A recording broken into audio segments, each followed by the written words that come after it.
I was anointed. No, he's also anointed. You need to. A boy must be like that. They must operate and they must rule and they must have authority and go. Regtig? I wish I can get some of that energy back. It's like, yes. But I do. I've just got a weak flesh. But the spirit is willing, always willing. But the flesh always tells a lie. Are you having did you have a good day? Lekker, a lekker day. Meditate on the word. The Lord is here. Just close our eyes. Let's just become aware of His presence. Thank you, Lord. Thank you. Come, Holy Spirit. We don't know what to pray. We don't know what to say. We don't know how to give you the correct praise and honor that you deserve, Lord. Sometimes we are limited in our words of describing our affection for you, Lord. But there's this fire burning in me. There's a life-giving spirit in me, Lord, that can't be contained. A world out there full of darkness, screaming because the light is being revealed. It cannot be contained. Holy Spirit, I ask you to come in now. Come in each and every one of us. Only you, Holy Spirit, only you can manifest Christ Jesus. We don't know. We don't have the words. We don't have the sight in our fleshly bodies. But Holy Spirit, you give us sight. You give us insight into the mysteries of God. And that's why we are here. We want more. We don't want worldly news. We don't want input of any worldly thing, but we want input of the heavenly realm. We want to open the gateway. We want to open the windows. We want to open the dam walls for the Holy Spirit to flow in this place tonight. Your word said there where two or more are in your word. There where two or more gather in your word. There you are. Oh Lord, you are here. Doesn't matter if we are 5, 50 or 50,000, the effect of the Holy Ghost, the power of the Lord is the same. It endures forever. And the increase of the government of the heavens only increases and increases. We praise you, Lord, that we can breathe in this realm, that we can live and experience in the flesh the heavenly things there where you are seated and we are seated with you. Open up this channel towards us more and more. Open up the revelation. Let the water flow in our hearts tonight. Let the revelation fall, because there is none like you, God. And we want to bring you praise and we want to bring you honor with the words that we know. We ask you to come and fill our vocabulary, that we walk out of here into the world and that we will speak and sing a new song. And wherever people hear that, the aroma of heaven ignites dreams and hope in the hearts of the world. We thank you for this grace. Thank you for this opportunity to worship you. Thank you for this building. Thank you for the sound. Thank you for the gifts of the musicians and all these wonderful things you've given us to enjoy life. Ask you, Holy Spirit, that you will send a frequency down our bodies now. A new frequency. It's unheard of by mankind. Oh, how wonderful you are. How deep and wide your love is for us. May we comprehend with all the saints how big this is. In Jesus' name, amen. Amen. The Lord is here. The Lord is always here. Is hy reg?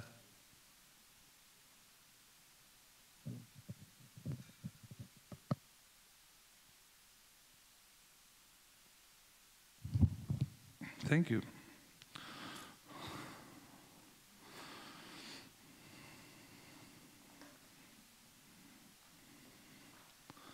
It's interesting. Before I started, this wire was not making contact, and it was making a noise. And I just asked him, but he can go on Google and search for a new wire.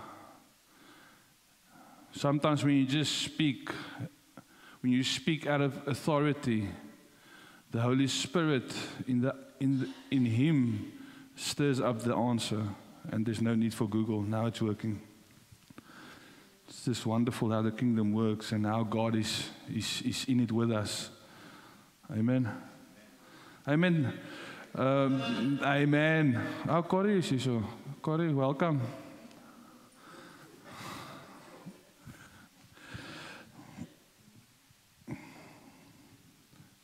There's a lot of stuff being revealed these last couple of weeks, and it gives us as kids, of children of God, great confidence to be alive. I don't want to be alive when Peter or Paul was alive, or when Jesus walked the earth. I don't have a what do you call it? A desire to live back there, while there's so much going on now. This is the greatest time to be alive. And why I say that is because God picked me to be alive in this time. So this is the greatest time. He waited and he saw that there will be a day in the future. I was born 1987, where Tron will come into this world, and that's going to be the best time of his life. He doesn't want to be alive in any other year. He wanted to be alive. God predestined me to come into this world in 1987. God predestined you to come into this world at a certain stage, and now you are living in it. Before you were knitted in your mother's womb, He knew who you were. David says, I haven't even spoken a word, Lord, and you already know what it is. Nothing is hidden for you. It's always been there. I've always been on your mind. I've always been what I am right now. I just never experienced it in a human body. But before I was that I am now, I was with God. And in 1987, He said, it's time for you to go. Now I'm in this fleshly body, the same way Jesus was sent to the earth into a body of flesh, and He had to grow in wisdom. He had to experience temptation. He knew He was from God. It's almost like he was vastgevang in this human body until His baptism, and everything broke open. And He said, me and my Father are one. Says, show me the Father. And Jesus said, how can I show you the Father? I'm doing the works of the Father. If you see this, you see the Father. And then Paul comes in 2 Corinthians 5. He says that we are ambassadors of Christ. It's like God is making His appeal through us. And when you read in John 17, Jesus prays to God. He says, God, just as you sent me, I sent them. The same effect, entering my mother's womb, growing up, needing a Savior. But the same effect, God said that I've known you before you were in your mother's womb. Just the thought of that alone takes me to places. I'm actually growing into what I am already.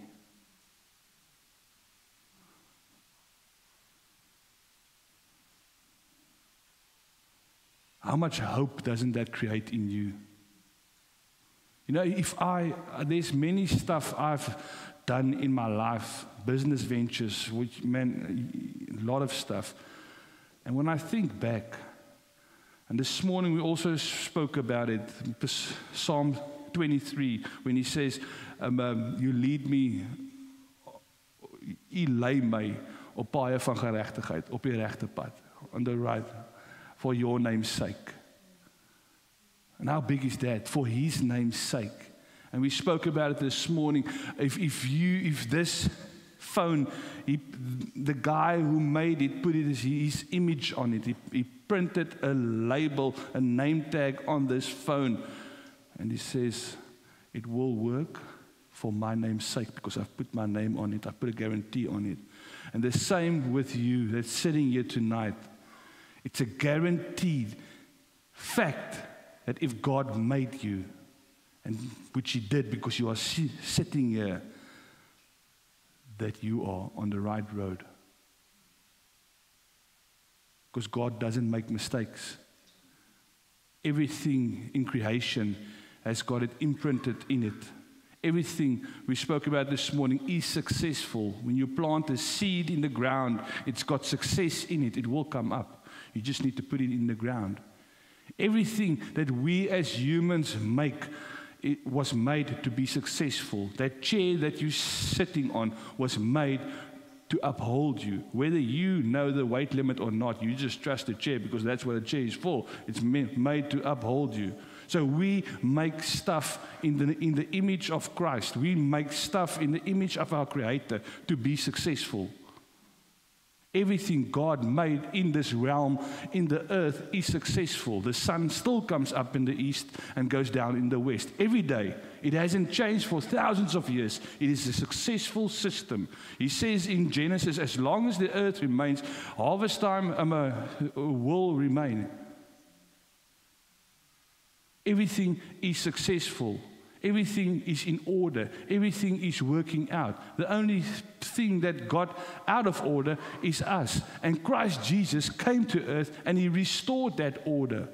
And there's a time and a place, I believe, that the church of Christ is going to stand up and know that there's order. And know that there is prosperity in the Word of God. Not in worldly things. There's people that goes into Africa that can stay for years, their whole life, without money or anything or housing. That is what they are called for. They are missionaries. Doesn't matter if you've got money or no money. That isn't what makes you successful. The Christ in you is what makes you successful. Is anything impossible anyways if Christ is risen in you? Even though you worry about a lot of stuff, but is anything, aren't you then on the right road? Can there be any doubt in you of my God is not sufficient? He will not, that doesn't exist. It's a lie from the enemy. If you believe it for 1 second, get rid of it. Take it out. Throw it in the fire. Stamp on it. Do something. That's the main thing. It's because we do nothing. We need to do something. We need to act. We need to act. Radical Christians. Radical Christianity is that acting, that you make a conscious decision to change. To say, I'm not going to entertain this lie anymore.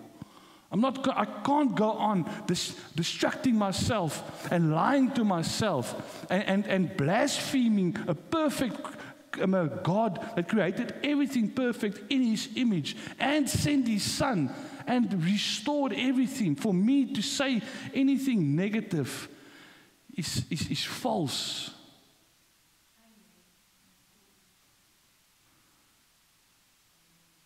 Everything is successful that God made. Even us.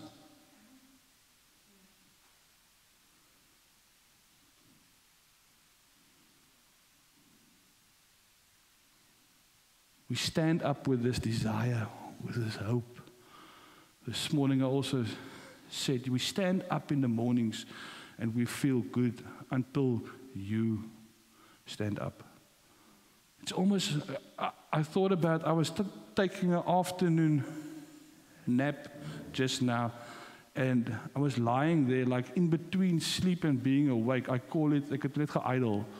I just idled, like laying there, and just thinking about God and just being with Him, not saying any prayer that He might be impressed, just lying there, thinking about Him, not having myself there. You know, that in-between moment where you're just like idle. And then when you wake up and your soul and the Spirit of God is like, we've got that moment, and then after a few seconds, it's like me and the Spirit tell each other, oh, hy's wakker. He's so strong. He's strong with all his emotions and stuff. And just get in line, please. Don't spoil the day for us. It's going to be a good day. Yeah, but I still need to do this. Why don't you just sleep a bit? Just go back to bed. You're supposed to be dead. Understand? It's always good until I wake up and I come in.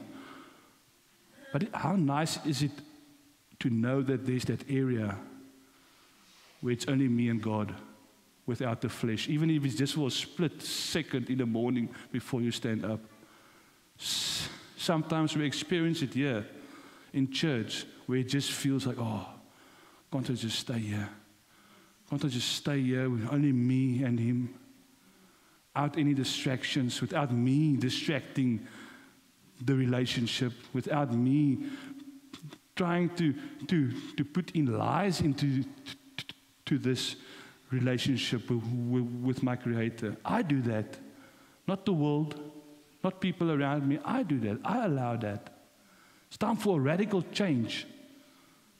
I've spoken to one of my good friends the other day, and he says, yes, everything I touch turns into a disaster. I tell him, my friend, I don't have any answers for you. All I know is that God is calling men, especially men, into a secret place. He's forcing them out of their gewoontetjies, their habits and mindsets, convincing themselves this is what they have to offer, which is a total lie. A king and a priest has got many to offer, plenty to offer. God doesn't make mistakes. He makes purposes. And when He makes a human being, He prospers them. He gives them eternal life. He fills them with Himself. I don't know of anything better than that, than a living God coming to earth, taking the blame on Him, opening my world for me. There's no God like that.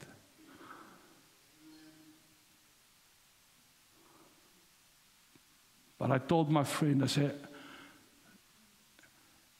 I can tell you one thing that I've learned in life, is that if you don't pass the test, you write it over and over and over and over, the same test.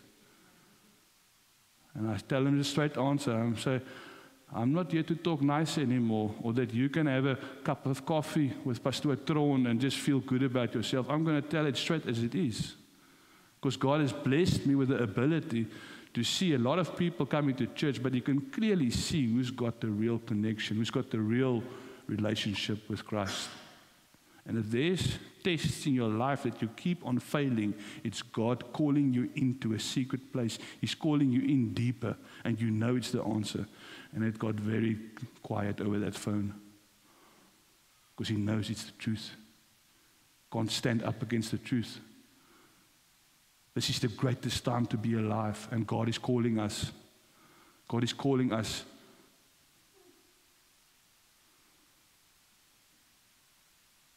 The word that came up this week while me and Louis was talking about, because he's asked me, what's the word going to be for tonight? I said, I don't know. I don't know. Until 5 minutes ago, I don't know. But the word that's coming up now again is reset. The greatest reset has happened on the planet. The greatest reset. Are you a part of it? Are you intentionally being a part of this movement? Because there's no other movement like this. This thing is unstoppable. The church is over 2,000 years old. It's unstoppable. There's always darkness being exposed, and we are at the pinnacle of a great darkness being exposed. And the light, the church, the body of Christ is going to stand up. And they're going to live like people that's been resetted. They're going to live like people that's past has been wiped away.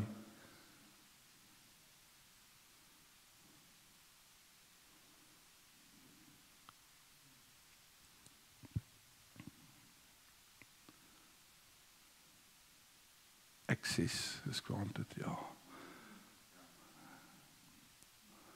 You know, I told you guys the other day, if I give you 1 million rand, bank, credit, card, everything, or I give you the keys to all my wealth and I'm a billionaire, which one would you take?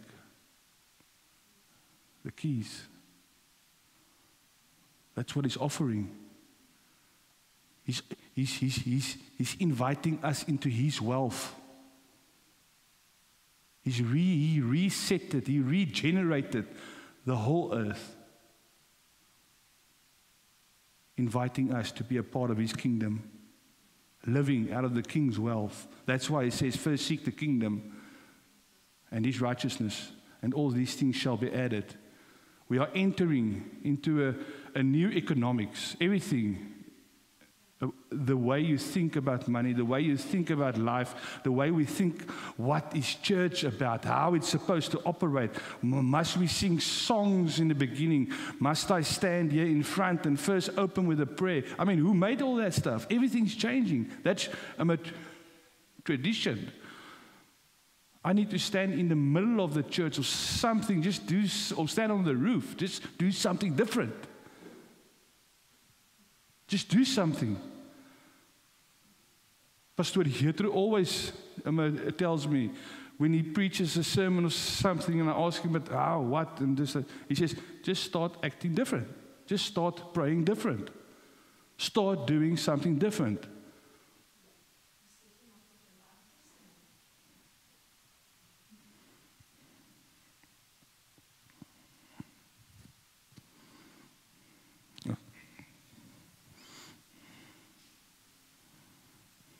Just a quick testimony. We were camping this week. It's just in line with what Ron is saying about God's kingdom and the keys. And this year has been a bit more tight for us as a family. But we are camping, and friends of us, they are sitting on our chair, and they are quite abusive with the chair. And the last day, the chair broke. And that night, I'm lying in the tent, and I'm a little bit disturbed by this. And I just have no peace, because this is another thing. When you are going through a tight spot and then something like that happens, it can weigh on you. And then I start talking to my Father. And I say, Father, you know all things. This family, these friends, they showed no that willingness to offer to replace it, or they just said, oh, we broke your chair. So I spoke to my Father, and I said, Father, you know all things, and you can change the hearts of kings like you can change a river. So won't you please speak to them and put on their minds and their hearts? I don't want to speak to them about this, but you can. Speak to them and say to them, please replace this chair. And also for the young girl, I said, Lord, and this is bugging her, I can see.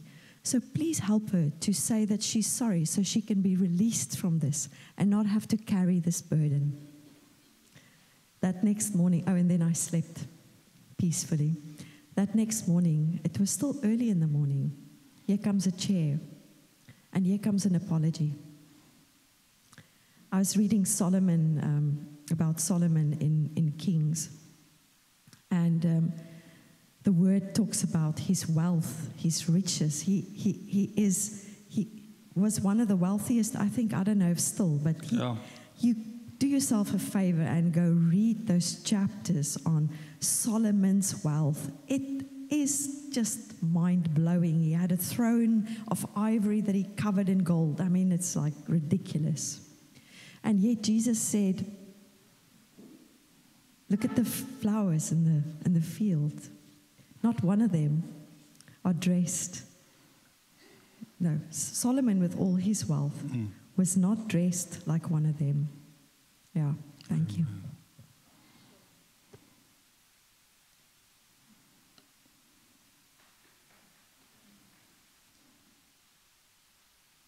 Yeah. You know, if we click who we are, really, if you click your position, if you click how the way you're supposed to act, not out of a religious mentality, but out of a sonship mentality, if we click that, we are going to say some stuff and do some stuff. We're going to have some uitsprake. What is uitsprake? We're going to say stuff, pronounce stuff that we can't afford. We're going to say things so big. How did I say that? It's the Spirit. You don't know how you're going to do it. You're going to live a full life, a God life. You know, a God life, if God speaks, He creates. He can't speak without creating. If He speaks, if He says something, it must happen. He says, I'm not like a man. If the word goes out of my mouth, it won't turn void. It must do what I sent it forth to do.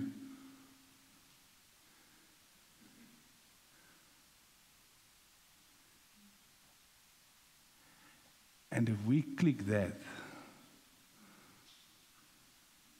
what we say then,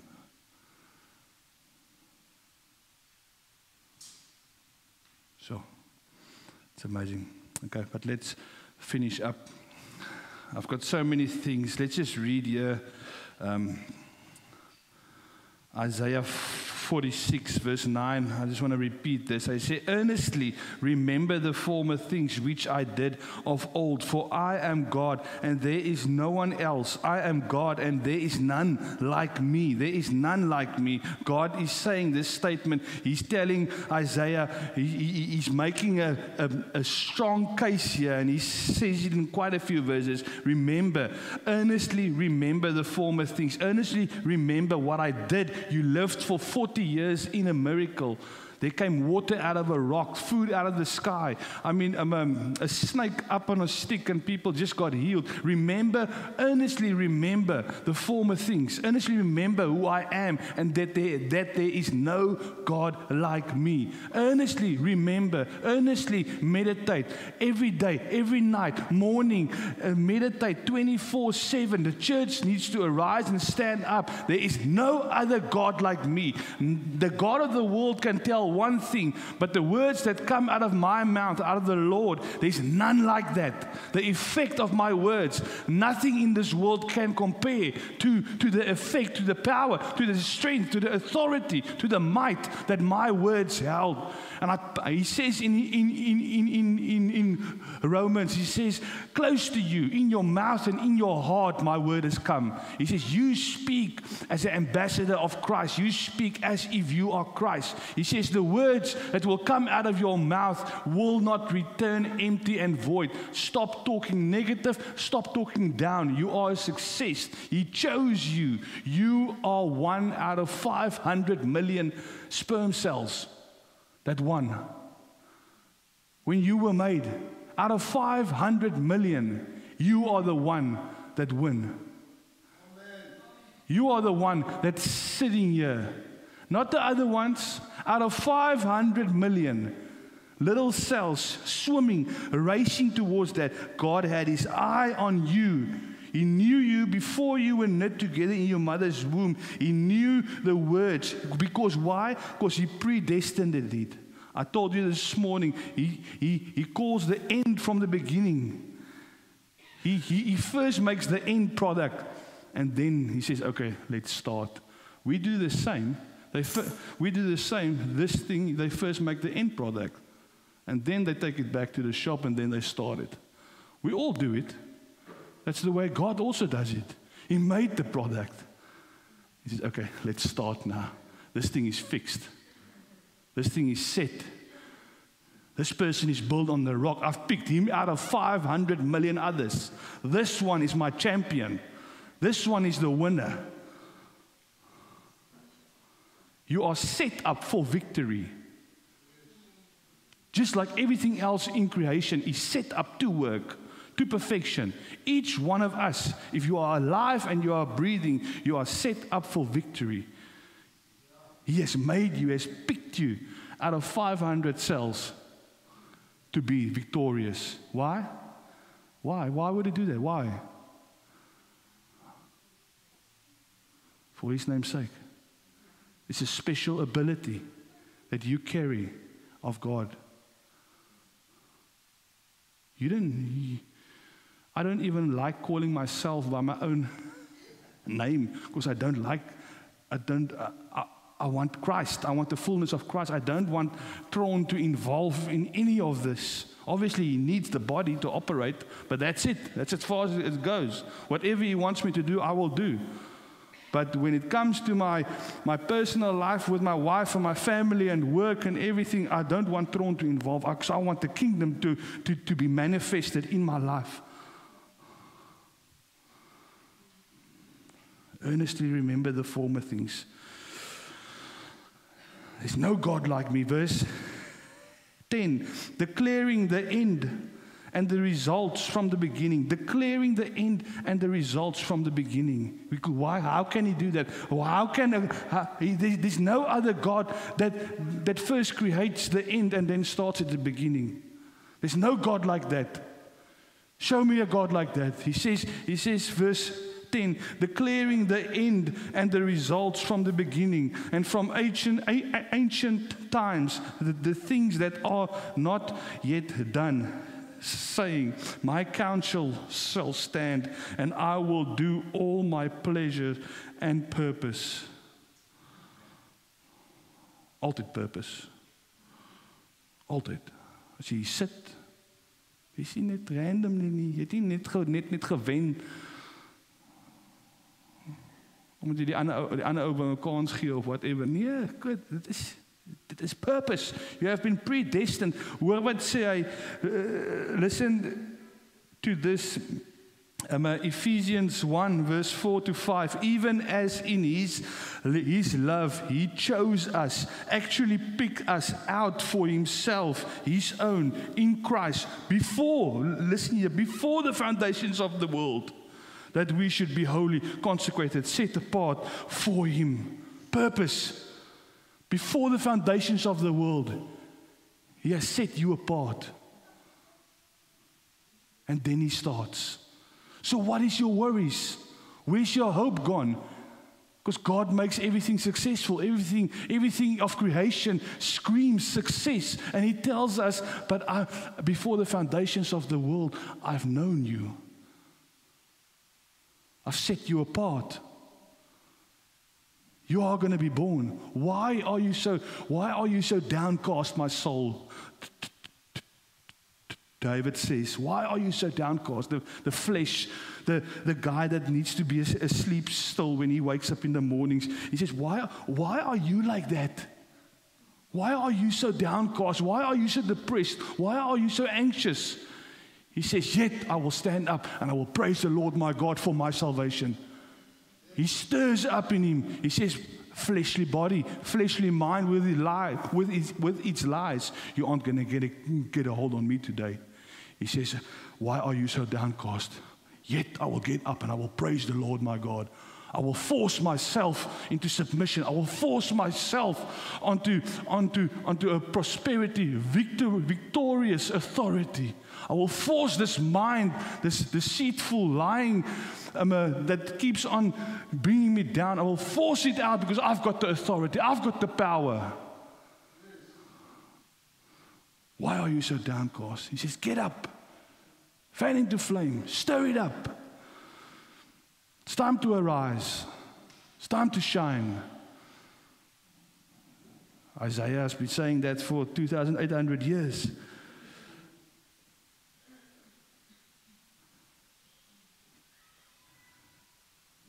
Before the foundations of the world, that we should be holy, consecrated, set apart. Holy betekent om anders te wees, to be different, to not look the same as the world. Stand out, be a light. He says, blameless in his sight, even above reproach before him in love. For he foreordained us. Foreordained is, again, he first ordained you, and then he began, whatever. For he foreordained us, destined us, planned in love for us to be adopted, revealed, as his own children through Christ, Jesus Christ, in accordance with a purpose. In accordance with a purpose. Say you've got a purpose.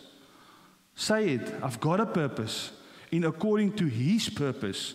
And if it's his purpose, it will prosper. In according to his purpose of his will, because it pleases him and his kind intent. But how amazing is this, that my life has been laid out, guys? Andrew,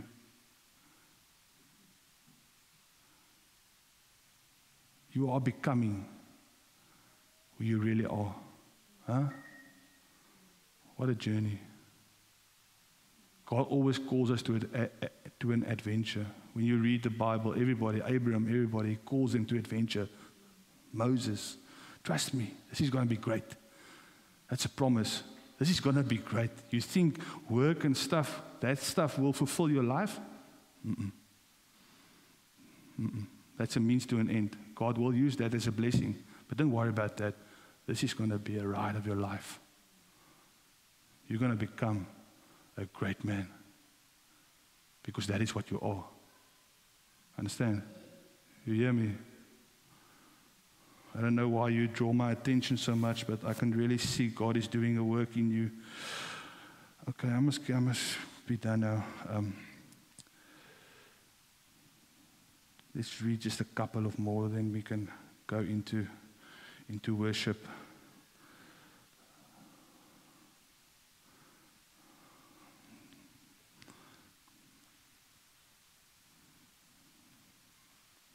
Ephesians 4.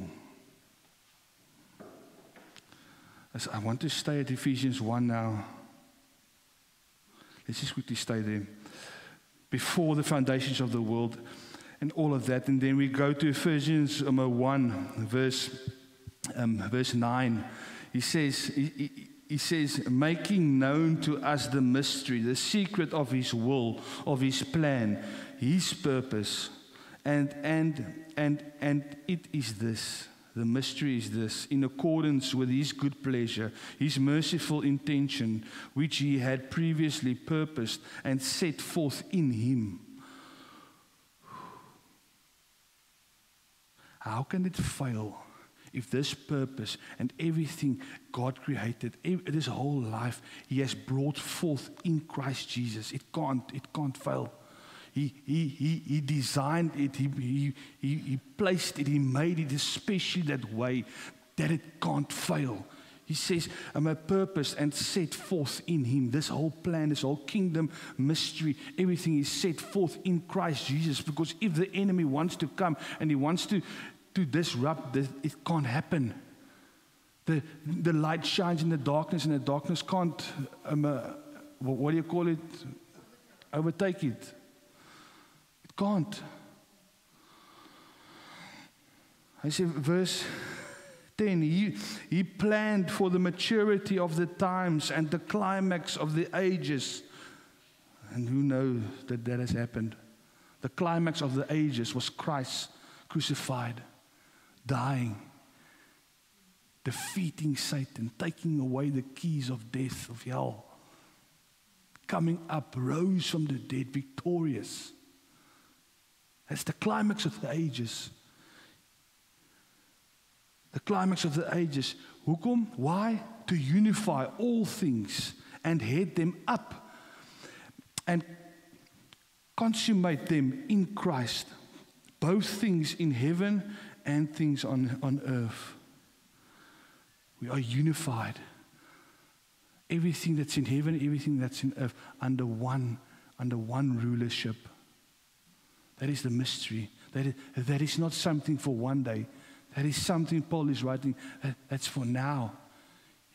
His whole plan, the plan of the mystery was to send forth his Son so he can pay the price, the ultimate price that we can't pay. And why? To unify everything that's on earth and that is in heaven.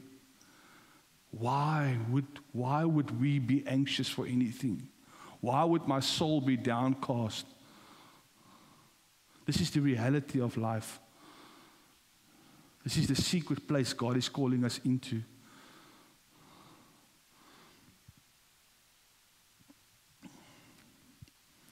Ephesians 4 verse 23. And be constantly renewed in the spirit of your mind, having a fresh mental and spiritual attitude. When you get up in the morning, you need to preach for yourself. You need to preach for that guy that comes in here with his issues and emotions and stuff. He says, be constantly renewed in the spirit of your mind and have a fresh mental and spiritual attitude, and put on the new nature, the regenerated self, created in God's image, God-like, in true righteousness and holiness. We have to make a stand. We have to take a stand. There needs to be a change, a shift in your mental capacity to take it seriously, to put on the regenerated you. You have been resetted, regenerated before, and he has planned this, he has made this, he has established this before the foundations of the world. He has done this. It's like God created the whole world. Him, the Son, and the Holy Spirit. The Spirit hovers over the water, and the Word that creates it, and the Father that ordains everything. He just works magnificently. And he says, and if something might happen, if they do actually turn against us, I'm going to predestine. I'm going to do this thing in the earth. Christ, my Son, go. Do that. Okay, it's done. Okay, let's start everything. He saw everything. He wasn't caught off guard. In 2 Thessalonians 2, what's that scripture? He says, therefore God sends upon them a misleading influence, a working of error, and a strong delusion that makes them believe what is false. And this is so great for me when I look at the world, and God tells me this. He says, you worry about that stuff. They have been, hoe shall I say, they've been left for the delusion. They living in the delusion, in the lie, and they don't even realize it. Satan thinks he's killing Jesus on the cross. In the meantime, he's killing himself. They don't know. The darkness in the world don't know. They're so confident in these false things that they bring forth. They don't know that it's going to hit a pinnacle, and then they're going to collapse and see, oh, we were actually led to believing that we were right the whole time. But and the scary thing is that is hell, because Satan and all his troops are constantly in this cycle where they think they're winning, and then they say, have we been handed over to believe a lie? What's going on here? And then whoop, it restarts again. And then they do the same, confident that this is their plans and stuff. But meanwhile, they've been handed over. They've got no power, no authority. Their plans always crash. Hitler doesn't stand anymore. All those principalities of darkness, all of them has fallen. I see a church still standing. Understand? That is proof of their plans constantly. Just as soon as they think they are ahead, whoop, they fall. And it always happens like that. Because God, before the foundations of the world, He fixed it. He knew it's going to happen. He sent His Son. He sent Christ. And if we click what we are living in, oh my goodness. Like I said, we will declare stuff that we can't pay for. Understand? Satan doesn't worry about you coming to church. Like we said this morning, just doesn't want you to shine your light. Because the light drives out the darkness. It's the only thing. Hate can't drive out hate. Only love can drive out hate. You have been regenerated, renewed. Make sure that you are constantly renewed in the spirit of your mind. Talk to yourself. Preach to yourself. Read to yourself the Word of God. Be a regenerated person. Be intentional of being this person that has been regenerated. I'm saying I'm not the same. I can feel the old guys talking to me. Yeah, I can feel the lies and stuff coming into me, but I've been regenerated. I'm going to be renewed in the spirit of my mind, putting on the new regenerated self, the Christ man. Ephesians 2 verse 15, by abolishing in His own crucified flesh the enmity caused by the law with its decrees and ordinances, which He annulled. He made it of no effect, that He from the two might, that He from the two might create in Himself, bring forth in Himself one new man, one new quality of humanity out of the two, so making peace. He's bringing out, He says, that's why in Ephesians 1, He says, put on the regenerated you. He says he has created something spectacular here that the world, the angels, they want to have insight into this grace. They can't understand it. He has created the biggest miracle the earth has ever seen. And for you, only need to put on this regenerated self in Christ Jesus. The church needs to stand up, take a stand, be intentional. Be confident in God that your end is already perfect.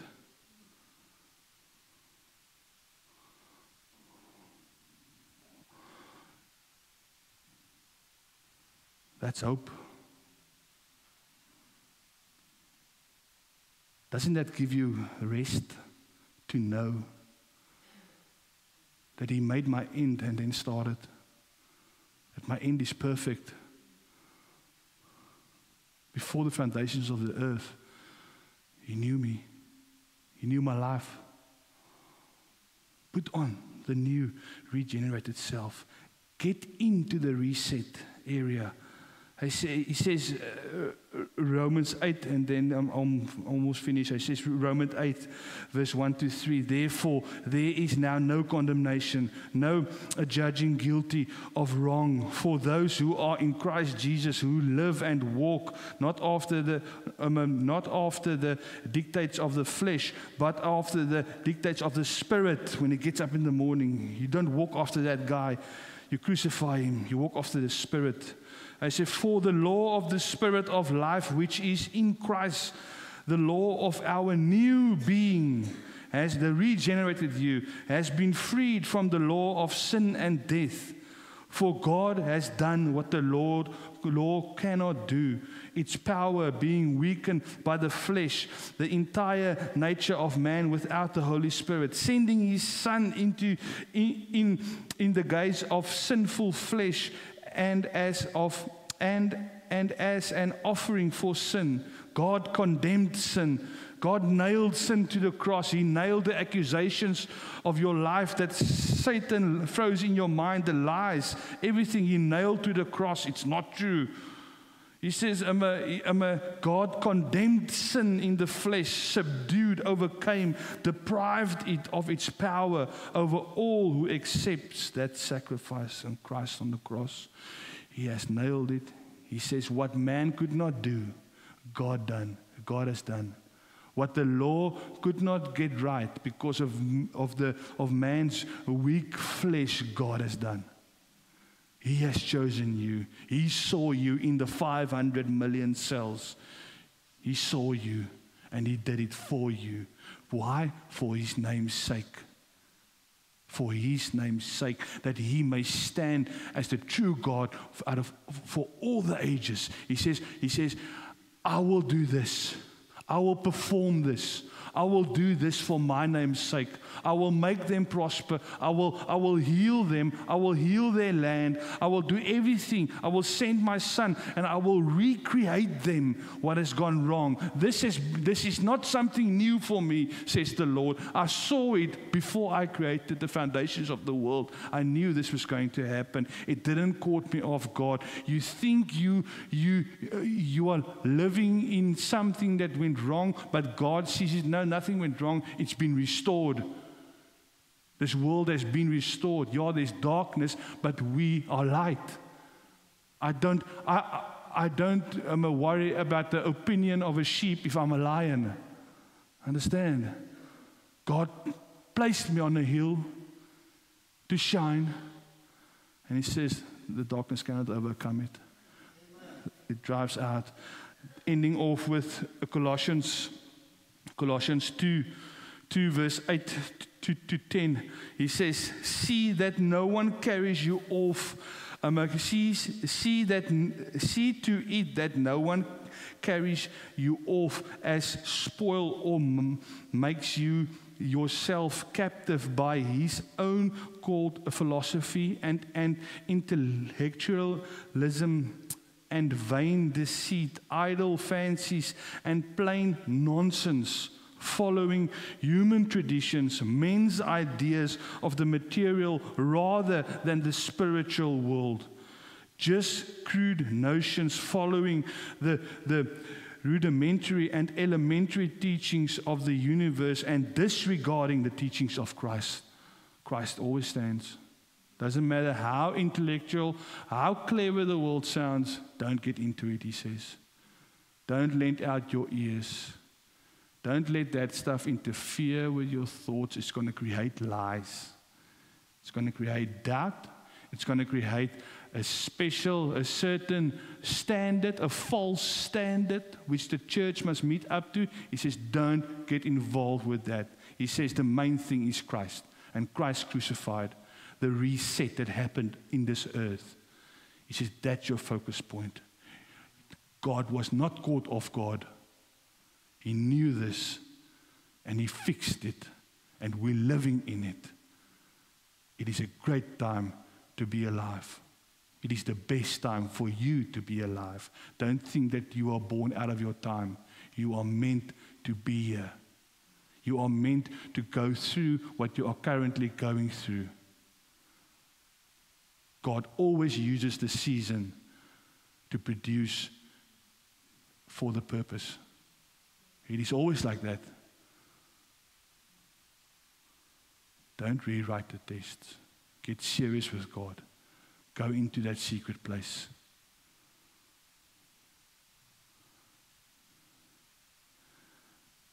Don't follow these ideas, human tradition, men's ideas of material rather than spiritual.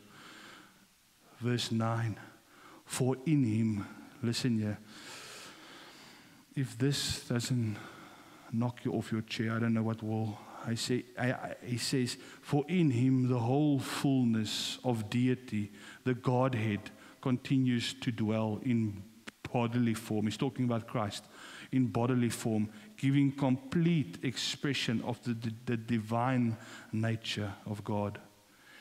Where He saw, and verse 10, and in Him, and you are in Him. He just gave that whole description of the fullness of God was in Christ Jesus. And I say, and you are in that. and you are in him, made full, and having come to the fullness of life. Come on, guys, to the fullness of life. You haven't come to a half a life. You haven't come to a struggling, just survival life. You have come to the fullness of life, Tanya. To the fullness of life. And you have come to the fullness of life in Christ. You too are filled with the Godhead, the Father, the Son, and the Holy Spirit, and reach full spiritual stature. And he is the head of all rule and all authority, of everything, every angelic principality and power. You win. Dis wat ek hier geskryf het. You win. You have been predestined. You have been set up for victory since the day you were born. Not failure. God doesn't make failures. He makes victors. He makes kings. He makes priests. He makes daughters of the Most High. This is not ordinary life. I always say, this is the high life. People say, don't preach prosperity. Jesus Christ came to the earth. He never mentioned the kingdom that we one day going to go to. He says, I've brought it near. And the way he spoke, the parables about the kingdom and everything he said, that is a life of a prosperous word. It goes forth and it multiplies. Because it's his nature to multiply. You are set up for victory. Amen. Let's stand. Where's the band? Come. Let's go over in worship. While we worship this evening,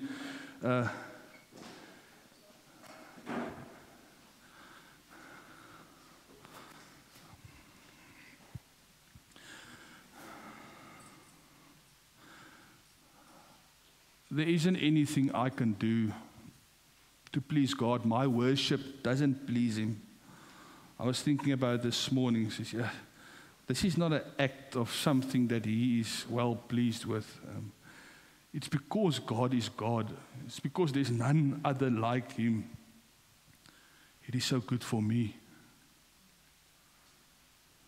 It is so good for me. And I just trust him. I always trust him that he will minister to me personally. Forget about the guys. Forget about the people next to you. There's a secret place God is calling us in. And stuff happens there that if I can explain it, I will sound like my 2-year-old son. Stuff happens there that just like it's like a childlike faith. Your whole being just understands it. It feels good. There's stuff happening in the secret place that God is calling you. Ons almal weet van daai area. We all know about it. There's that one area. He says, I can live there. I can live there. I can do this whole Christian life thing, the whole God thing, and be serious about it. It's always hovering here next to you, knowing I need to go into this thing full with everything I've got. That's the secret place. That's where he's calling you to be real. He says, come, my son. Let's deal with this issue. Let's deal with it once and for all. You are set up for success. It's for his name's sake. He wants to show the world that he has regenerated his kids. He wants to show the world that he claims who he is.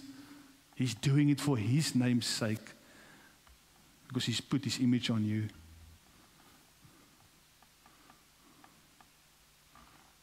The Lord will do this.